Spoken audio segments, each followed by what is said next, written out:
Hello everyone, welcome back to another video. Today we're gonna do something special. I wanted to do this a couple weeks ago, but alas, we are here.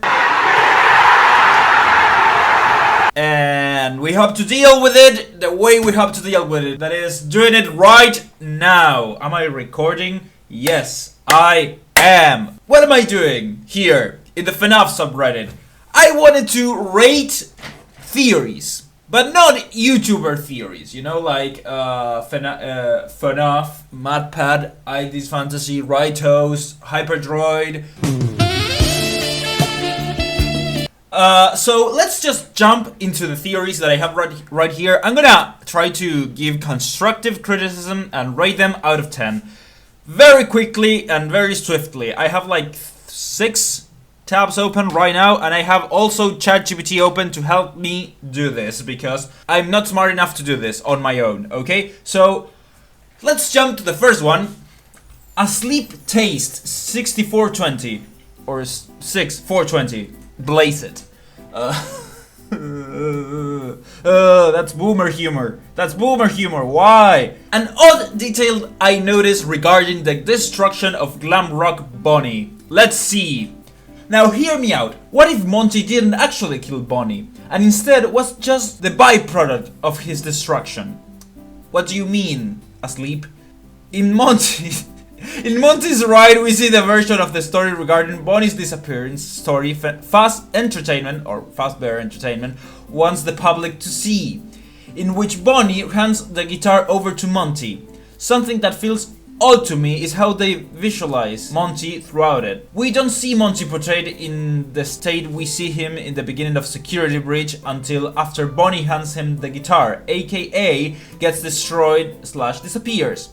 Prior to that, Monty looks completely different, and as far as I know, there are no other remnants of this version of Monty in both the base game and Ruin. So far, makes sense. Like, yes, we have the version of events that Fazbear Entertainment tells us, that is like Bonnie just handing over, like a passing down of the torch to like cover the whole situation with the destruction of Bonnie. The game hints that the killer and the destroyer of Bonnie is Monty because of the claws and the paint and the jealousy and everything, but this theory says otherwise, so let's just jump into it. Okay, so here's my theory. Monty never existed, or at least in his current state. Prior to Bonnie's demise, he was just the replacement Fuzz Entertainment had on standby in case of such event. This could also explain his highly aggressive and animalistic nature. He wasn't designed / programmed to be around kids. Maybe he was originally purposed for something completely different. Now, this is all just pure speculation, effectively a shower thought, almost literally. So you were in the shower while thinking this. Respect. So take this with a grain of salt. It's just a theory, everyone. Just a theory. Yes. Keep in mind, these are just theories, not opinions or facts. It's a very simple theory, and that's not a bad thing, you know? Simple theories are good, and we have complicated theories and we have simple theories in this fandom. And some of the complicated ones are way too complicated, and they're usually not that... they don't make the most sense. So staying with simple is good, so I have to give points for that, like some points. But also, because it's simple, there is not a lot of support for your theory. There's not a lot of evidence. I feel like you have a whole ride themed with Monty, okay? Like the Monty Golf, and then you have the upstairs thing with the alligator carts and whatever. I feel it's more like he existed prior to Bonnie's demise, definitely. And also we have the texts about Monty going into the catwalks, and that already happened once, and he had to get like spare parts or whatever, his legs replaced, I think it was. There's a lot of holes in your theory, but I respect that it's a simple and just a shower thought, and you admit that it's a shower thought and it can be a riddle with flaws, so I respect that. Let's see the comments.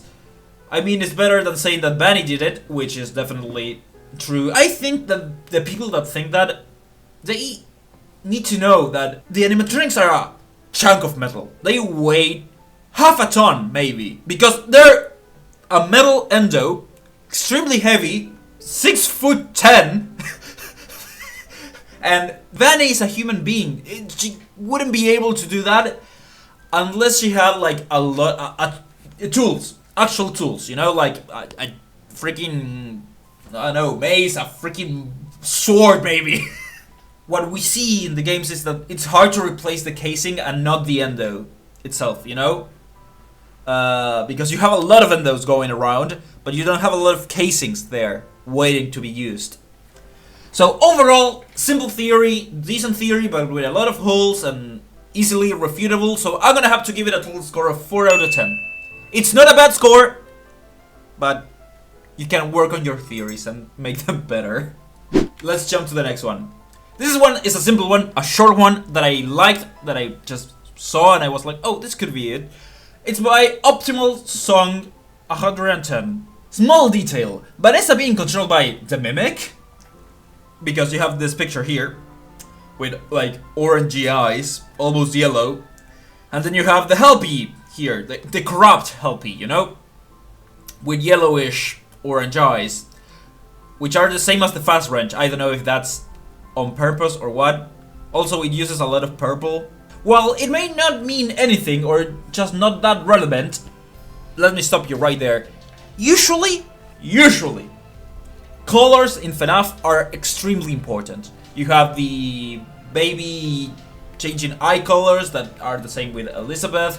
You have Cassie's wristbands that are important because of the colors. You know, there is a lot of emphasis in using colors for specific things. So I think that you shouldn't take away the fact that the colors in FNAF are important, are extremely important. They are relevant. Helpy has the same color eyes when he's controlled / influenced by the Mimic. I know that it may just be the lighting scene. Sorry, the lighting, since I did find this image / glitch in Freddy and Friends on Tour, episode 4. But is it really a coincidence? The screenshot I took of the corrupt Helpy was from GT Live's first video on the playthrough, so credits to them for the source of the screenshot. Great, given source, props to you! Giving source and credit is good, so points for you. Okay, points, good. I mean, this is it's not even a theory, it's more like a thought, you know, like, it's not even a speculation, you can, like, clearly see these similarities. I think it's true, because if you go back to, for example, what was it? By the way, I need to clarify one thing. I'm not a FNAF expert. I just do this because I think it's fun, and I haven't seen anyone go into the subreddit and check your theories out, and I thought it would be nice. A lot of YouTubers, FNAF YouTubers, use your theories and use the help of the community. I'm just saying that I wanted a more direct approach. If I'm not mistaken, Vanessa was being controlled by Glitch Trap in the VR game Help Wanted, and we now know that the Glitch Trap and the Mimic are the same thing, because they are the same being, just disguised differently. We can safely say that yes, you are right, Vanessa is being controlled by the Mimic because the Mimic is Glitch Trap, or Glitch Trap is the Mimic. So I think that it's a pretty solid theory or thought, maybe. And also, Helpy and the color, the eye color, the eyes are important, and the color is even more important. So I'm gonna say that yes, this is pretty solid, and I like it. But also, it's pretty obvious to me. I'm not saying you are dumb because you didn't see it. Let's check the comments. It's already been confirmed thanks to Help Wanted and AR that Vanessa is being controlled by Glitch Trap, who is a Mimic 1 AI variant. But since Mimic 1 AI becomes independent and its own character once separated from the Mimic, means that Vanessa is being controlled by a Mimic, but not the Mimic. Well, that's interesting. Is this like confirmed, like 100% confirmed? And I don't think there is like more than one Mimic. I think that would be extremely confusing for a Steel Wool to keep track of and make sense of. I feel like there is one Mimic which is controlling every single aspect of the AI virtual aspect and the real world aspect.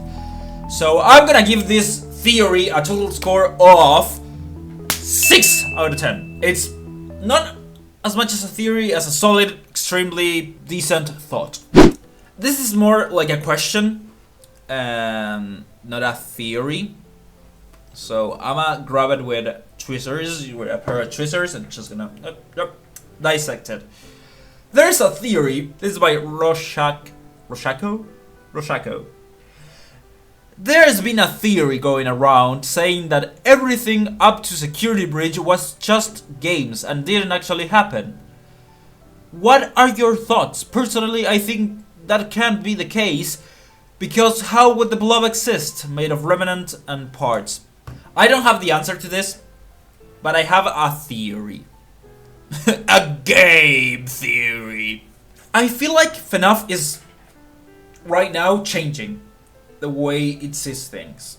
And I think MatPat said this. I'm basing this off what I heard from MatPat and also what I have in my brain and I can see and experiment. Because I arrived late to the franchise, don't get me wrong. I arrived with Security Breach. I haven't played any other game. I watched a ton of theories to try to understand it, but I think it makes sense in some sort of way to clean up some of the retcons and mistakes that could possibly been made. But also, right now the franchise is going into a more technologically advanced and sci-fi setting. We had like remnants and we have kids possessing animatronics or whatever. And we're moving past that, the remnants and the agony. And we are going into a more technologically advanced setting. AI, more relevant to today's standards. And I like it. I don't get me wrong, I like it. Although I feel like making them all games, the previous games, FNAF 1 through 6, I feel like Steelwool could definitely take some part of those games and say, hey, this is real, this right here, real. This part of the game happened in real life. And then grab this and say, hey, this part of the game right here didn't happen. It's just a game. The fact that we have the pizzeria downstairs, you know, in the freaking basement sinkhole, that we have Candy Cadet and a lot of other characters within the blob. I feel like some of those parts of the in-game universe that we have are true, but also we can't just like eat all the games into the category of they are just in-universe games. So this is not our theory, but this is a thought experiment questioning the freaking theory. I like it. I'm not gonna give it a score. It made me rant about things, so respect. Let's jump to the next one. Okay, so I wanted to check this one out because it's not like I disagree with this. Because if you look at the models, and if you go in, you have like actual teeth and tendons and veins and bone, an actual bone, you know? Like, it's not just a costume, but you have, look at it, you know? You have human remains here. And I doubt that the Mimic would just, I don't know, make a extremely detailed costume like that. You have a skull right here. That's why I thought that the Mimic and Burntrap were two different beings. Let's see. This theory comes courtesy of, well, theory, more like fact checking. Comes from Saint Ahmed 002. Why Burntrap is most likely the Mimic, which now seems pretty obvious, but for a while we didn't know. People tend to claim that the Mimic can be Burntrap because they look nothing alike, that's what I think. And when people show how they have the same hand, it's usually pushed aside. I mean, fair enough, they have the same hand. You can see it right here. Let me open this picture. You can see it right here, they do have the same hand. However, Tails actually shows how the Mimic had two sharp metal claws. Epilogues. This is book territory. I haven't read a single book of FNAF because I can't buy them. Sharp metal fingers didn't twist off a head with a wet snap as if it was a bottle lid. The last quote shows how it was two sharp claws as it's how it was able to climb up the tunnel. It's near impossible to do that with one claw and that much weight. To be fair, yes, the mimic, you can hear him in the chase scene as a very heavy and dense animatronic. In Ruin, the mimic's claw is literally Burntrap's claw. The minor size difference can be summed as fixing the fact that the fingers don't even fit on Burntrap's hand. Regardless of who you think Burntrap is, it makes no sense for it to have the glam rock parts. There is no logic in Vanessa tangling Afton corpse around the glam rock parts. It seems like a case of asset flipping, showing how Burntrap is more likely the mimic. Okay, we are gonna jump to this one right now, but give me a second. Why didn't we see this being discussed earlier? The fact that if Burntrap was being rebuilt by Vanessa, why would she go out of her way to actually entangle actual tendons and muscles and veins onto the endoskeleton? I feel, personally, like that would be weird, even for a freaking mind-controlled human. You know, it would be like, why would you do it when you can just replace the whole thing, just chop it off and replace the whole thing and have just like the brain and the head, showing how Burntrap is most likely the mimic. The mimic's actions also match Burntrap's, with it being slow, clunky, and sort of limping. Also, it can control machines like the animatronics from afar. So I wouldn't be surprised if he could control them. The mimic in the epilogues is also described as having metal ears that look like antennae. This shows that the mimic literally had both of Burntrap's claws at some point. They are also not nightmare claws as they don't match. Interesting. They can be asset flip as it's mentioned in the books. More on asset flips later. You have a second page? What the frick? No, you don't. Okay. I like this, but there is a little problem. I don't think you are wrong. I think there is a little problem when it comes to... We are comparing the book mimic and the mimic to Burntrap, which I feel like it's weird. I mean, fair enough, I guess. This is the Tiger Rock story, or I don't know, like editor put in the book cover here, please, in front of my face if you want to. I feel like we should either compare, we should make parallels, okay? Not compare them directly to the book and the games. Because even though they are similar and they tell similar stories, we kind of can clearly tell that they are two different universes. Because the stories are similar, yes, but they're completely different in characters and way of solving problems. I may be wrong. I can be completely wrong, but I feel like it's a little bit... even though it actually makes sense. I mean, your theory, your analysis of this makes sense, and I like it. So I'm gonna give your theory a 6. I like it, and I like the examples that you use, but it's a little bit of a messy chunk, don't get me wrong. I like it, but I mean, maybe you should separate it in 3 different pictures, and you have like the epilogues and that, the comparison in that, and then the final separate, because it's a little bit confusing. Okay, so I think this is about it. I feel like we done 4 theories. I gave them scores. They were decent enough. This is good. This was progress, okay? We made progress today. Thank you everybody so much for watching another video, and I'll see you on Friday. Memento Frui.